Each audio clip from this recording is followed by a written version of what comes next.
Hi guys, hope you're all well.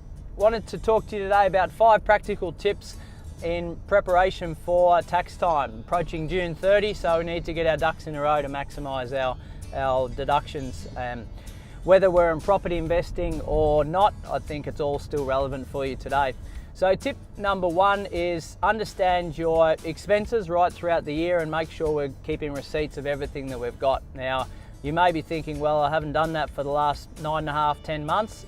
We need to make sure that going forward that we get ourselves into good habits and do that on a monthly basis, if not worst case on a quarterly basis, and we've got it there ready, whether that be in the form of a spreadsheet or hard copy receipts.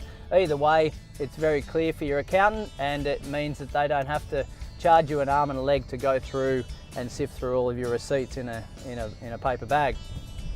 Tip number 2, if you're a property investor, making sure you got your depreciation schedules ready for your accountant. Now, if you've got properties, there's a really good chance that you can claim some depreciation from the building.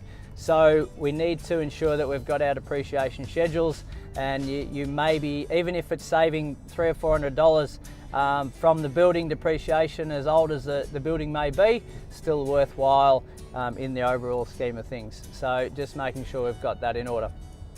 Tip number 3 is understanding what you can and can't claim. Now, you don't need to do your accountant's job for them, but taking some ownership of it and talking to them about what can we claim and what we can't claim in the industry that we're in. Whether we're an employee or self-employed, it's really important that we take some ownership of that, because the tax rules are always changing from industry to industry.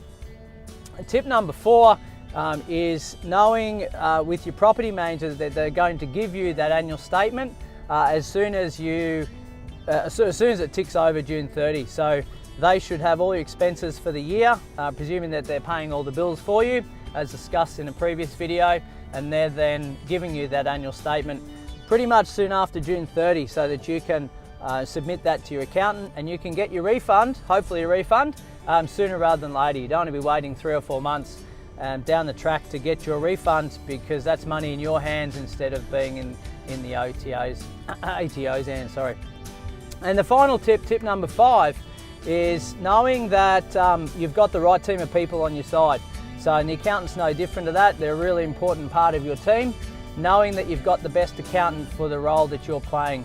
So whether that be a property investor or being a business owner or an employee, they actually specialise in the area that you're in. So if you've got an accountant that's doesn't work with self-employed people and you're self-employed, then you might see a red flag there. So just asking them some quick key questions around your employment or your status might save you thousands and thousands of dollars, and we've seen that previously with some clients that I've worked with. So guys, there's 5 practical tips. Hope you enjoyed them. As always, if you've got any queries, let us know and see if we can help you. Thanks guys.